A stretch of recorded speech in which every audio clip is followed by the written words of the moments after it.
Pemirsa, sebuah bangunan balai lot di Banjar Sanding Bitre, Desa Sanding, Tampak Siring, Gianyar terbakar Selasa 29 Oktober pukul 04.05 WITA.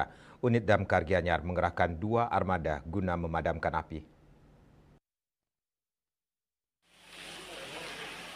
Kasatpol PP dan Damkar Kabupaten Gianyar Imadewate didampingi Kabid Damkar Putu Pradana mengatakan informasi kebakaran pertama diterima dari Dewa Gede Karendra Aryasta, 27 tahun dari Banjar Sanding Bitre, Sanding, Tampak Siring. Setelah menerima laporan tersebut, personel Damkar berangkat ke lokasi pukul 4.06 WITA dan tiba di lokasi kebakaran pukul 4.21 WITA.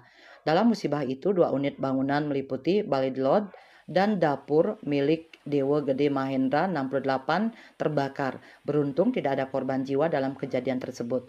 Akibat kebakaran tersebut, Mahendra yang juga pensiunan Kades ini ditafsir mengalami kerugian sekitar 300 juta rupiah.